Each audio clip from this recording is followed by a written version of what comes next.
Hello my dear friends and students, welcome to English Max. Hello my dear friends and students, welcome to English Max. हम लोग MTS के साथ साथ में CHSL की English का प्रीवियस पेपर सॉल्व कर रहे थे और ये भर्ती भी 2021 की है जिसमें पेपर हुआ था 2022 में। और जो सीएचएसएल का पेपर था वो 24 मई से स्टार्ट हुआ था। 24 मई के 2 पेपर हम लोग मॉर्निंग और आफ्टरनून शिफ्ट वाला कर चुके हैं। अभी हम लोग इवनिंग शिफ्ट वाला पेपर करने जा रहे हैं। तो आई थिंक पीडीएफ आप लोगों को मिल चुका होगा और भेज तो मैंने दिया था और इस वीडियो के साथ भी लिंक भी कर दिया है। जिन लोगों को पीडीएफ ना मिला हो वो लोग टेलीग्राम चैनल ज्वाइन कर लें, वहाँ पे पीडीएफ पहले ही भेज दिया जाता है। और नहीं भी किया हो तो जो वीडियो के साथ में देखो डिस्क्रिप्शन बॉक्स में लिंक दिया हुआ है, वहाँ पे लिंक ऑफ पीडीएफ दिया होगा, तो वहाँ से डाउनलोड कर लो और लगा डालो। लगाने के बाद फिर क्वेश्चन सॉल्व करें और देखते हैं कि आप लोगों ने कितना क्वेश्चन सही किया है। चलिए शुरू करते हैं हम लोग आज सीएचएसएल का तीसरा पेपर। और तीसरे में पहला क्वेश्चन क्या दिया हुआ है, एरर का क्वेश्चन है। अब एरर में देखो क्या लिखा, Rahul sings very sweet when he is in good mood. Rahul एक लड़का है, वो अच्छे मूड में होता है, गुड मूड में होता है तो बहुत अच्छा गाता है। ये जो स्वीट यूज किया गया है किसके लिए यूज किया है, सिंग्स के लिए। सिंग्स क्या है, ये वर्ब है, तो वर्ब के लिए हम लोग एडजेक्टिव नहीं क्या यूज करते हैं, एडवर्ब यूज करते हैं। तो एडवर्ब ऑफ मैनर होना चाहिए। जहाँ स्वीट लिखा है वो स्वीट ना हो करके स्वीटली होना चाहिए था, ठीक है। राहुल सिंग्स वेरी स्वीटली, ना कि सिंग्स वेरी स्वीट, ठीक है। तो आपका ऑप्शन कौन सा हो गया, पहला वाला आंसर हो गया, यही सही होगा, ठीक है। गलती कहाँ है, ये स्वीट जो लिखा हुआ है यहाँ पे स्वीटली होना चाहिए थे और यहाँ लिखा है ये स्वीट वाला ऑप्शन पहला वाला है, तो आपका आंसर क्या हो गया, पहला वाला हो जाएगा, ठीक है। अब आते हैं हम लोग क्वेश्चन नंबर 2 में। क्वेश्चन नंबर 2 फिलर का क्वेश्चन है। तो इस फिलर के क्वेश्चन में देखो, पढ़ के देखो क्या लिखा है कि my grandfather was a farmer. दादाजी एक किसान थे। एंड ही डैश, अब यहाँ पे लिखो खेती ही तो करेंगे। यहाँ जब लिया कि दादाजी फार्मर थे तो क्या करते थे, आगे लिखा है 3 एकड़ ऑफ लैंड, 3 एकड़ ज़मीन। अब क्या करते थे, 3 एकड़ ज़मीन जाहिर सी बात है जोतते थे, ठीक है ना, यही एक वर्ड आएगा ना, 3 एकड़ ज़मीन जोतते थे या 3 एकड़ ज़मीन पे खेती करते थे। तो जोतने या खेती करने के लिए क्या लगाओगे, कल्टीवेटेड लगाओगे, ठीक है। तो यही वाला ऑप्शन सबसे सुटेबल है। यहाँ एडवांस्ड और ग्रोन का कोई मतलब नहीं है। दूसरी बात यह है कि ग्रोन जो है ना वो थर्ड फॉर्म में है और ये पैसिव वॉइस में थर्ड फॉर्म लगती है या परफेक्ट टेंस में लगती है, तो ये लग नहीं पाएगी। कल्चर्ड यहाँ पे इसका सेंस सुटेबल नहीं है, ठीक है। अगर आप खेती का नाम लिखे होते जैसे गेहूँ, चावल, धान, इसकी बात किए होते तो थोड़ी देर के लिए हो भी सकता था कि वो ग्रो करते थे, लेकिन तब ग्रो की सेकेंड फॉर्म होती ग्रीव, वो उगाया करते थे या कल्चर किया करते थे। लेकिन खेत लिखा हुआ ना 3 एकड़ लैंड, तो फिर अब कल्टीवेटेड ही होगा, ठीक। अब आगे आ जाओ तीसरे वाले में। तीसरे में क्या दिया है, एक मुहावरा दिया हुआ है, उसकी मीनिंग बतानी है आपको। एडीएम का, एडीएम क्या है, lose your touch. Lose your touch का मतलब हुआ कि आप कोई काम पहले किया करते थे, अब आप उतना बढ़िया से नहीं कर पाते हैं, आपका टच छूट गया है, you have lost your touch, ठीक है। मान लीजिए आप बहुत बड़े क्रिकेटर थे और अब आप बैटिंग करते हैं उतनी बढ़िया नहीं कर पाते हैं, तो you have lost your touch, ठीक है। तो वही चीज़ जो आप पहले बहुत अच्छा किया करते थे अब नहीं कर पा रहे हैं।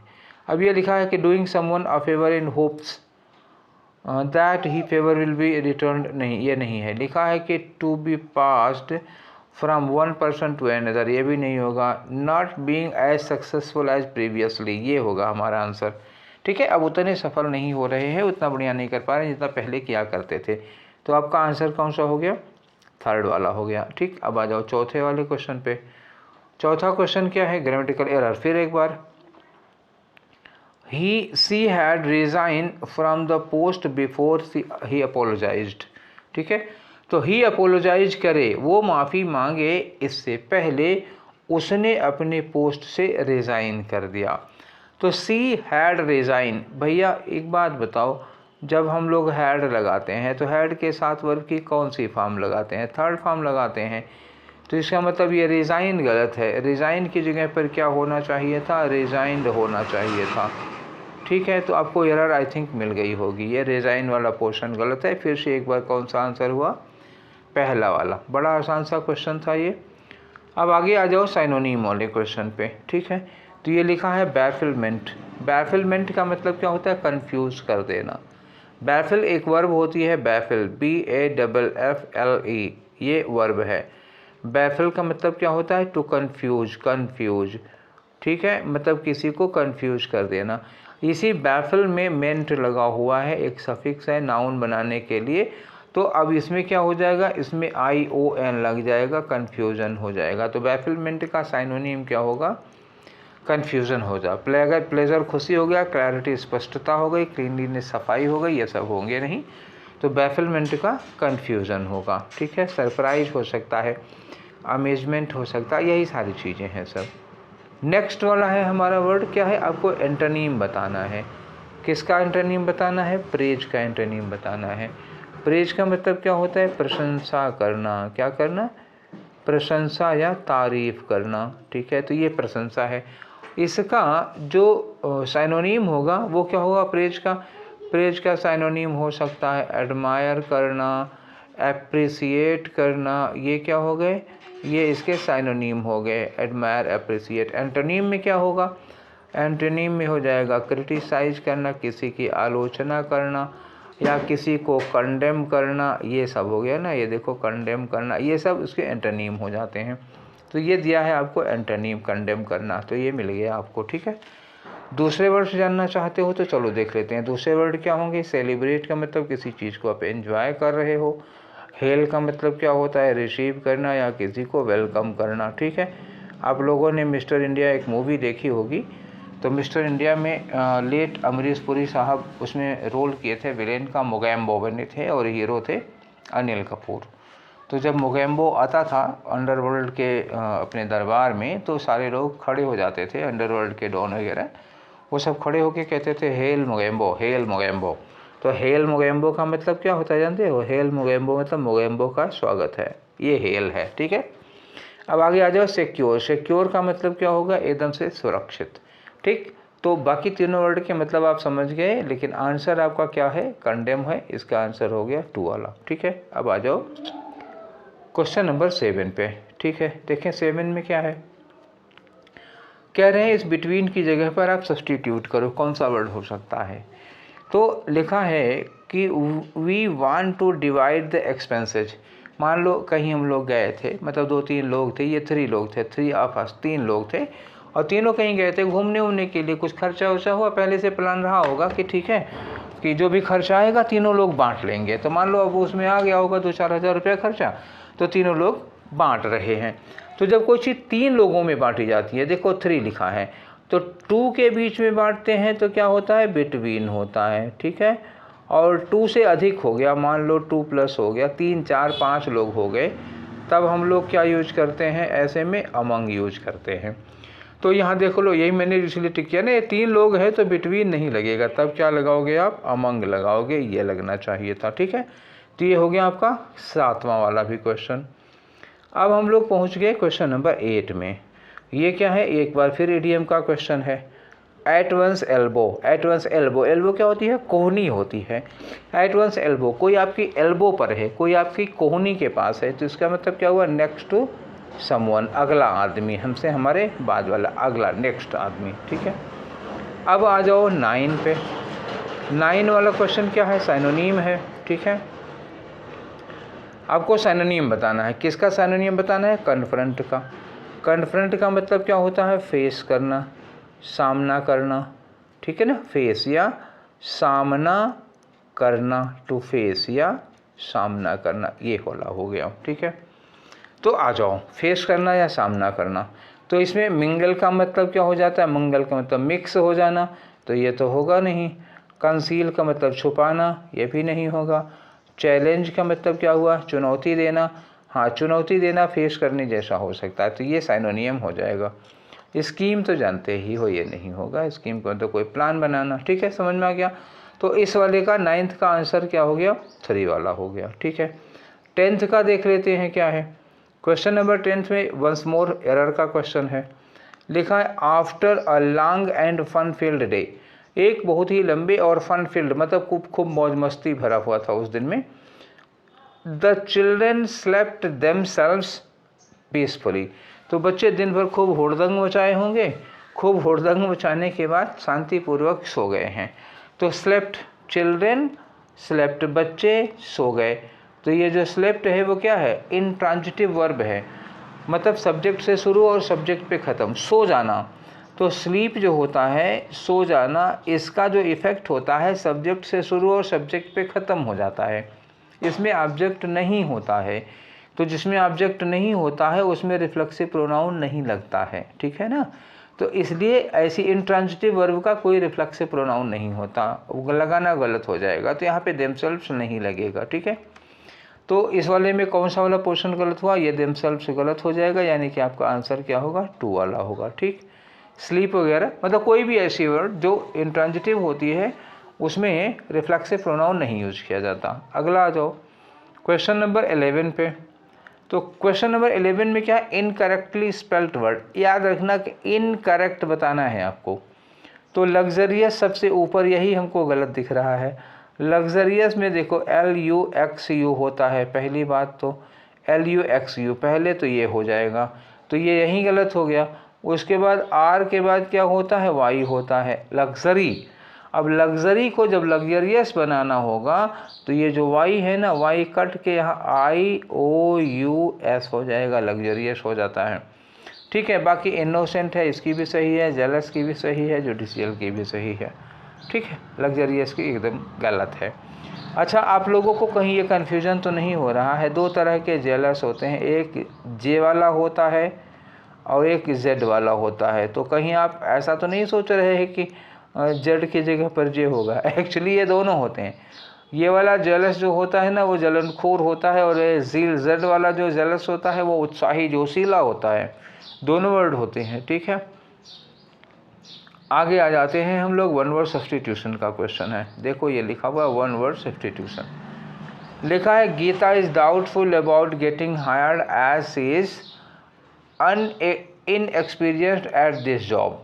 इनएक्सपीरियंस्ड एट दिस जॉब, ये मतलब ये अंडरलाइन किया हुआ है, वो इस काम के लिए क्या है, इनएक्सपीरियंस्ड है, उसको इस काम का अनुभव नहीं है, ठीक है। तो इसके लिए आप क्या लगा सकते हो, जो किसी काम में जिसको अनुभव नहीं होता है उसको आप क्या कहेंगे, प्रोफेशनल कहेंगे, प्रोफेशनल तो बहुत अनुभवी होगा।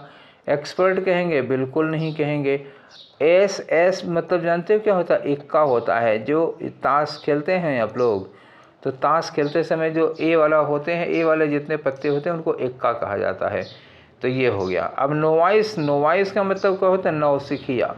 ये वर्ड सुने हैं कि नहीं सुने हैं, नौसिखिया। नौसिखिया का मतलब जो नया नया किसी काम को सीख रहा होता है उसको कहते हैं अप्रेंटिस कहते हैं, इनएक्सपीरियंस्ड को कहते हैं नौसिखिया को कहते हैं।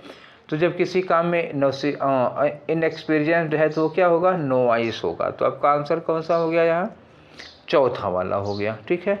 अब आ जाओ 13वें नंबर पे। 13वां नंबर क्या है, एक सेंटेंस दिया हुआ है, सेंटेंस का एक पैराग्राफ दिया हुआ है।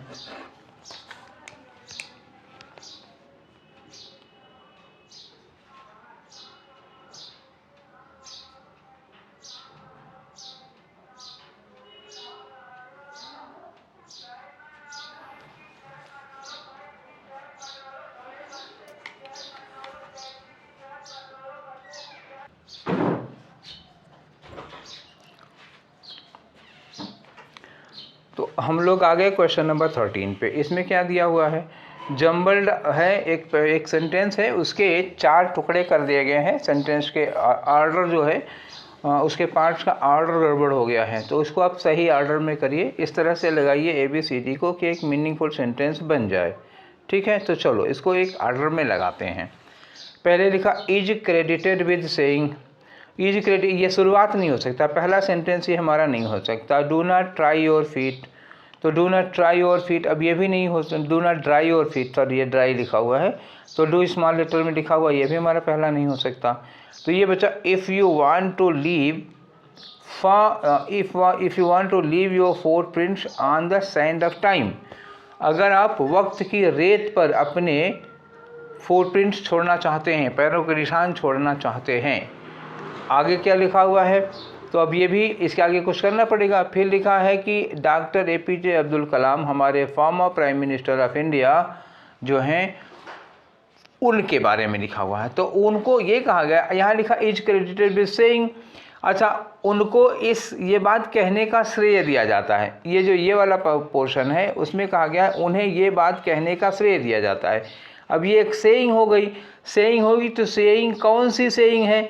सेइंग यही वाली है, ये दोनों सेइंग हो गए ना, कि अगर आप रेत पर अपने पैरों के निशान छोड़ना चाहते हैं तो पैरों को सूखने मत देना, ठीक है। तो सी के बाद ही हम बी कनेक्ट कर दें, एक कहावत बन जाएगी। तो किसी भी कीमत पर सी के बाद बी लगेगा, ये तो 100% श्योर है, क्योंकि कहावत पूरी करेगी। अच्छा, सेइंग लिखा हुआ है तो सेइंग यही तो सेइंग हो गई ना, ये सी बी जो है एक सेइंग है, सी बी एक सेइंग है, और सेइंग की बात किस में कही जा रही? ए में कही जा रही है, ठीक है। और ए शुरू हो रहा है इज से, तो इसका मतलब डॉक्टर कलाम को हम इसके पहले लगा दें तो ये डी हो गया, तो क्या बन गया? D A C B. तो डी ए सी बी किस में पाया जाएगा? ये दिया हुआ है आपका डी ए सी बी, तो ये वाला आंसर आपका दूसरा वाला होगा, ठीक है। अब आगे बढ़ो क्वेश्चन नंबर 14 में। इनकरेक्टली स्पेल्ड वर्ड बताना है। इसमें किस वर्ड की स्पेलिंग गलत है? गलत में देखो, आर्ग्यूमेंट देख रहा हूँ तो यही गलत हो गया। देखो, आर्ग्यू की जो स्पेलिंग होती है वो क्या होती है? ARGUE। लेकिन जब हम लोग इसमें मेंट जोड़ते हैं, ये MENT जब आप जोड़ोगे इसमें, तो एक ई जो है ना वो हट जाता है, तब आर्ग्यू हो गया, ये इतना हो गया।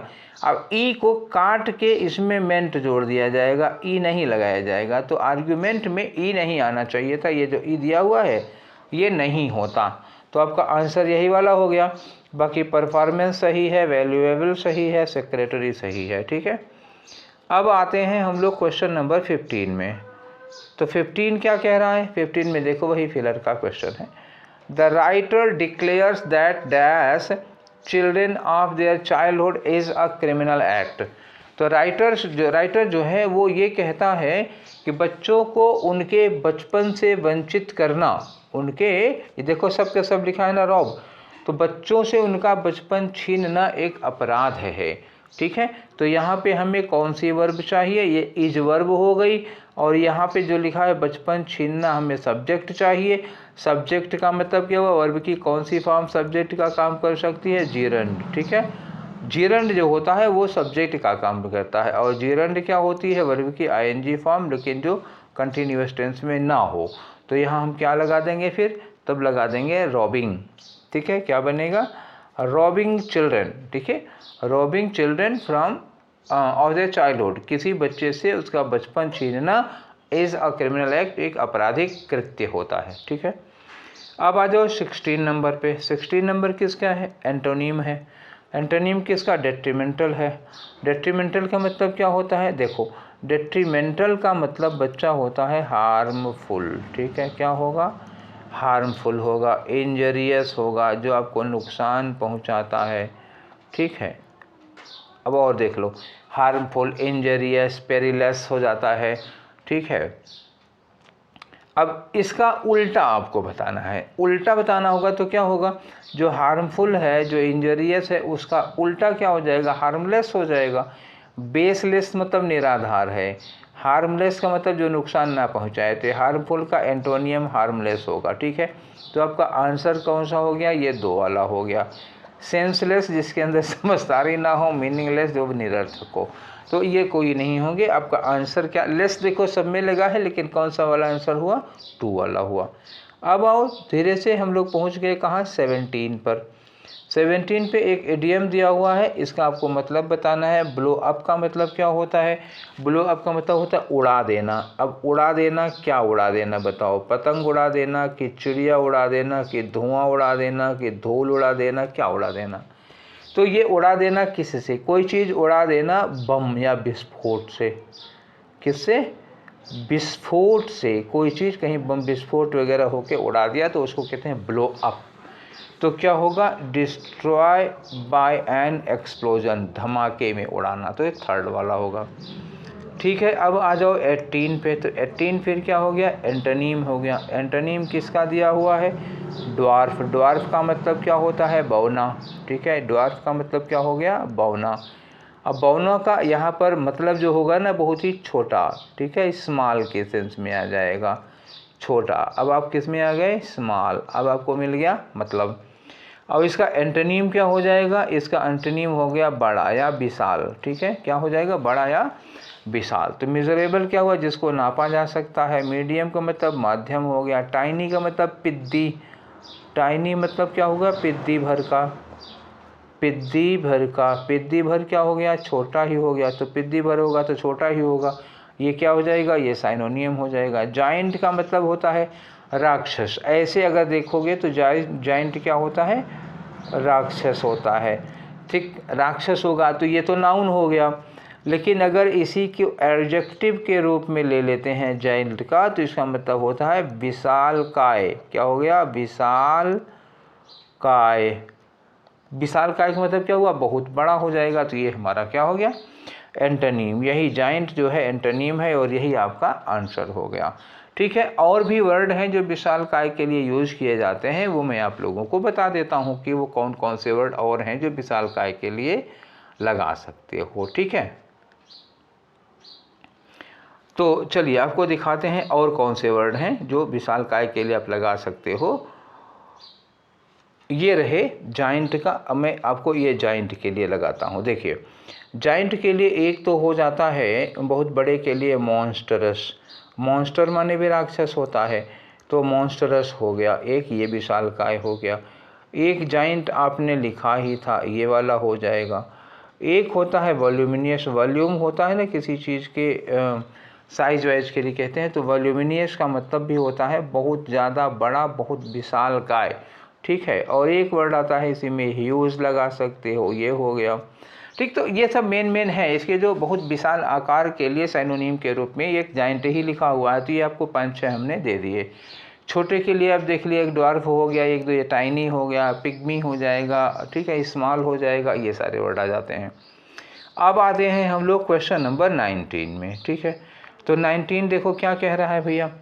19 में है इनकरेक्टली स्पेल्ड वर्ड। ठीक है, तो ये एक सेंटेंस दिया हुआ है पूरा, यहाँ तक, यहाँ से यहाँ तक दिया हुआ है, और इसमें से 4 ऑप्शन दिए हैं। कैनोपी दिया है, ट्रेसल्स दिया है, डैम्पेंड दिया है, ट्रिकल्ड दिया है।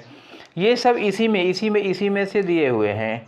तो बताना है कि इसमें से कौन से वर्ड की स्पेलिंग गलत है। तो सबसे पहले हम लोग देखें, स्मॉल है, ड्रॉप्स है, ठीक है, स्मॉल ड्रॉप्स। ट्रिकल्ड की भी सही है, डाउन द। फिर हम पूरा का क्या मतलब यार देखने का, ये 4 वर्ड देखेंगे, कैनोपी, ट्रेसल और डैम्पेंड और ट्रिकल। तो ये ट्रिकल्ड के ये यहाँ पे स्पेलिंग सही है, और ये टेसल्स है, इसकी भी स्पेलिंग सही है। कैनोपीज की स्पेलिंग गलत है। तो हमको जो डैम्पेंड की है इसकी भी स्पेलिंग सही है। तो एक्चुअली कैनोपिक जो स्पेलिंग होती है ना, वो क्या होता है, पहले लिख लो कैन, ठीक है ना, कैन होगा, उसके बाद ऑप लिखोगे, OPY होगा, कैनोपी। ठीक है, तो अब इसी कैनोपी को प्लूरल बनाओगे तो IES हो जाएगा। तो ये जो N है ना, एक्चुअली कैनोपी में वो सिंगल होना चाहिए, डबल N नहीं होना चाहिए, इसलिए इसका एक N काटो और आपका आंसर क्या हो गया, पहला वाला, इसी की स्पेलिंग गलत है। अब आ जाओ 20 में। तो इस बार क्वेश्चन नंबर 20 बड़ा बढ़िया क्वेश्चन है। अक्सर इस तरह के क्वेश्चन बैंकिंग में पूछे जाते हैं, लेकिन SSC में पूछ लिया है, पर मज़ा आएगी इसको करने में। चलिए करते हैं, आनंद लेते हैं इस क्वेश्चन का। इसमें देखो एक सेंटेंस है, ये यहाँ से लेकर के यहाँ तक एक सेंटेंस है। एक सेंटेंस में 4 जगहें खाली हैं, ये जगह खाली है, ये जगह खाली है, ये जगह खाली है, ये जगह खाली है। इसके लिए आपको 4 ऑप्शन मिलेंगे। ये एक हो गया, 1 1 1 1 ये हो गया, 2 2 2 2 ये हो गया, 3 3 3 3 ये हो गया, 4 4 4 4 ये हो गया। ठीक है, तो आपको ये देखना है कि कौन सा ऐसा, इन चारों में से कौन सा ऑप्शन ऐसा है जिसके ये सारे के सारे फिलर्स सूटेबल होंगे। ठीक है, तो आपको इसमें कई ऑप्शन मिलेंगे। किसी में ये दोनों फिट हो रहा है, किसी में ये दोनों फिट हो रहा है, किसी में ये दोनों फिट हो रहा है, एक ही मिलेगा जिसके चारों फिट होंगे। ठीक है, तो देख लेते हैं, पहले पढ़ो फिर देखें यहाँ कैसे वर्ड चाहिए। When we believe that our mind is thinking, जब हमें ये लगता है कि हमारा दिमाग सोच रहा है, डैश थॉट्स, ध्यान रखना ये थॉट्स प्लूरल लिखा हुआ है। At the same time, at the same time मतलब एक ही समय पर, थॉट्स यहाँ लिखा हुआ है, थॉट्स मतलब विचार, ये कि विचारों का प्लूरल है। एट द सेम टाइम और थॉट्स है, तो इसका मतलब क्या हुआ, यहाँ पर एक से ज़्यादा विचारों के लिए आएगा ना, क्योंकि ये प्लूरल में लिखा हुआ है, ये प्लूरल है और यहाँ सेम टाइम दिया हुआ है तो एक ही समय पर एक से अधिक विचारों की बात होगी। ठीक है, आगे लिखा है तो जब हमको ऐसा लगता है तो what actually is happening, actually उसमें क्या हो रहा होता है, इज दैट, वो ये है कि dash thoughts are dash in such quick dash so as to seem simultaneous. मतलब इन्होंने कहा कि जब हमको ऐसा लगता है कि हमारा दिमाग डैश विचारों को सोच रहा है तो एक्चुअली होता ये है कि हमारे थॉट्स डैश हो रहे हैं इन सच डैश, हमारे थॉट्स ये हो रहे हैं इन सच डैश, इतनी जल्दी से हमारे विचार बदल रहे हैं कि हमें लगता है कि वो साइमल्टेनियस हैं। ठीक है, तो ये चीज़ है। तो पहले वाले फिलर के लिए, इस वाले फिलर के लिए आप होमोजीनस, हमारा अब हमको लगता है कि हमारा दिमाग होमोजीनस थॉट से सोच रहा है। ठीक है, तो होमोजीनस तो लगा सकते हो यहाँ पे चैलेंजिंग का और यूनिफॉर्म, क्योंकि बदल की बात हो रही है ना, तो यूनिफॉर्म थॉट्स हो गया ही नहीं, होमोजीनस थॉट हो सकता है, यूनिफॉर्म नहीं होगा। ठीक है, मल्टीपल हो सकता है, आप मल्टीपल लगा सकते हो, तो इसके लिए 2 हो गया। अब यहाँ दूसरे में आ जाओ, थॉट्स हैं, तो यहाँ थॉट्स मतलब इज दैट थॉट्स, और आर लगा है, प्लूरल वर्ब लगी है, तो मेजरेबल थॉट्स, यहाँ नापने वाला थॉट तो है नहीं, लिमिटेड मिलियार्ड लगा सकते हो, काउंटेबल नहीं लगाना है, मेनी लगाना होगा यहाँ पे। काउंटेबल गिना जा सकता है और मेनी का मतलब जो अनगिनत, ये तो मिलियार्ड का मतलब हो गया मेनी। ठीक है, तो फिलहाल ये जब ये चैलेंजिंग होगा नहीं तो इस ऑप्शन को तो काट ही दो और इस ऑप्शन को भी काट दो। अब हमारा ये पहला वाला भी कट गया, अब हमारे पास केवल एक ही ऑप्शन बच रहा है। ठीक है, यहाँ लिखा है कि आर डैश तो अनचेंजिंग नहीं हो, इतनी तेज़ी के साथ बदल रहे होते हैं, देखो ये भी कट गया, फिक्स भी नहीं होगा, इतनी तेज़ी, अल्टरनेटिंग मतलब इतनी तेज़ी के साथ बदल रहे होते हैं कि हमें लगता है। क्विक डैश का मतलब क्या हुआ, इतनी एक के बाद एक आएंगे ना, इतनी तेज़ी के साथ एक के बाद एक के बाद क्या होगा, एक के बाद एक में सक्सेशन आ जाएगा, बाकी सब तो कट गए। मतलब इस वाले में भी देखो 2-3 गलतियां निकल गई, इसमें भी 1-2 गलतियां निकल गई, इसमें भी 1-2 गलतियां निकल गई, केवल तीसरा वाला है जिसके चारों के चारों ऑप्शन एकदम से ठीक हैं। ठीक, तो इस तरह से इसको करना पड़ता है, इसमें कोई एक ऑप्शन देख के ना चलिएगा, इसमें देखना होगा कि सारे में क्या फिट बैठ सकता है। अब आप आ जाइए वही पुराना धुराना अपना तरीका,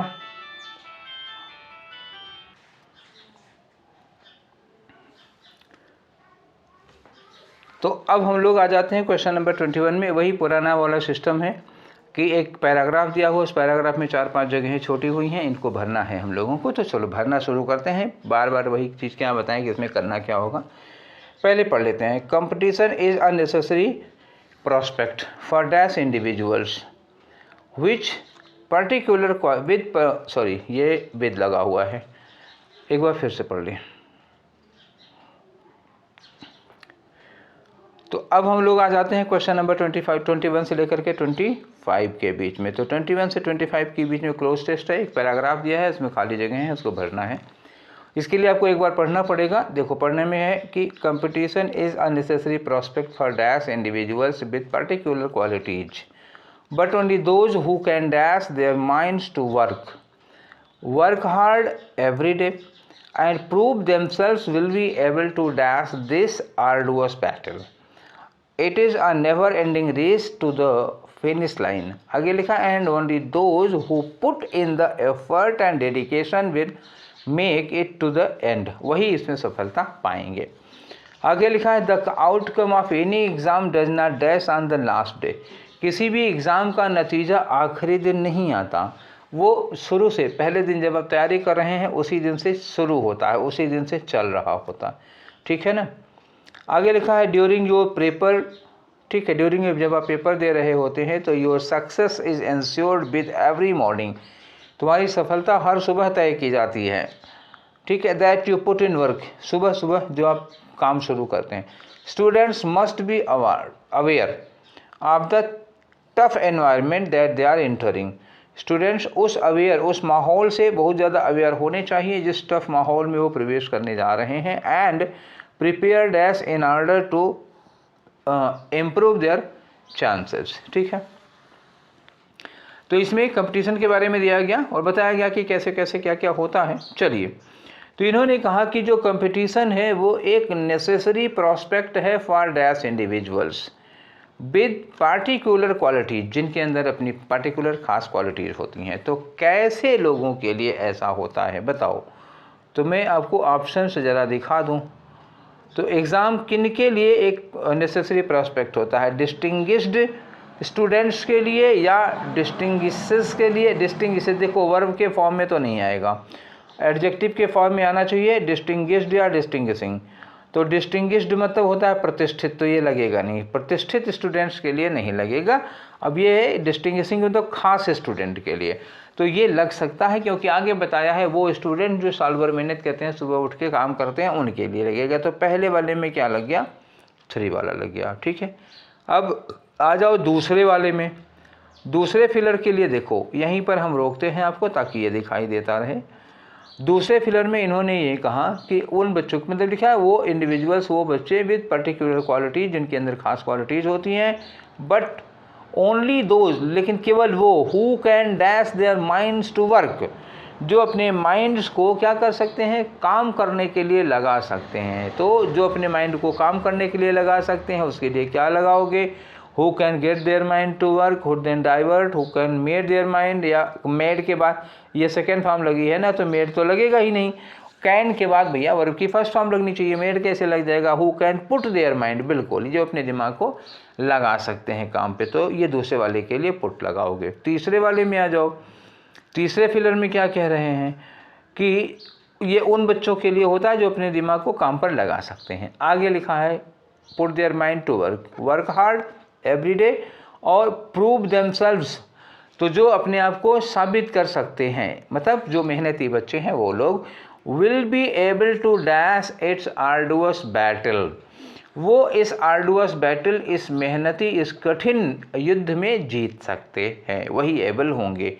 तो क्या लगेगा? जीतने के लिए ओवरकम लग जाएगा, बिल्कुल। ओवरलोड, अब भैया बैटल को ओवरलोड करोगे क्या?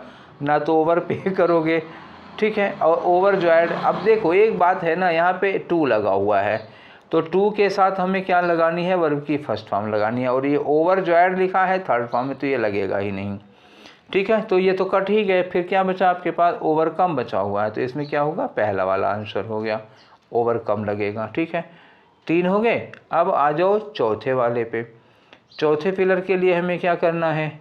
चौथे फिलर के लिए आपको करना क्या है कि आप यहाँ से पढ़िए, the outcome of any exam, जो हमारा एग्ज़ाम होता है उसका जो आउटकम होता है, डज नॉट, उसका result does not dash on the last day, वो आखिरी दिन नहीं आता, रोज़ आता है। जो आप रोज़ सुबह उठ के मेहनत करते हैं वहीं से रिजल्ट शुरू हो जाता है। तो does not awake on the last day, बिल्कुल नहीं। Does not arise on the last day, ना। Does not arrive on the last day, बिल्कुल यही होगा कि वो आखिरी दिन नहीं आता, रोज़ आता है उसका रिजल्ट, ठीक है। तो ये सब नहीं होंगे। बाकी 24 में क्या हो गया? 3 हो गया। अब आ जाओ आखिरी वाला क्वेश्चन है, क्वेश्चन नंबर 25। इसमें क्या करना है हम लोगों को? देखिए, जब आप इतनी मेहनत कर लेंगे तो आगे क्या लिखा है कि your success is ensured with every morning that you put in work, ठीक है। आगे लिखा है students must be aware of the tough environment they are entering, ठीक है, and prepare dash in order to improve their chances, ठीक है। तो बच्चों को पता होना चाहिए कि कितने टफ माहौल में वो जा रहे हैं और उसी के अनुसार उन्हें अपने आप को तैयार करना पड़ेगा ताकि अपने चांस को बढ़ा सकें। तो उसी के अनुसार उन्हें अपने आप को तैयार करने पड़े, उसी के अनुसार। अब रिलैक्टेंटली मतलब होता है हिचकिचाते हुए, लगेगा नहीं।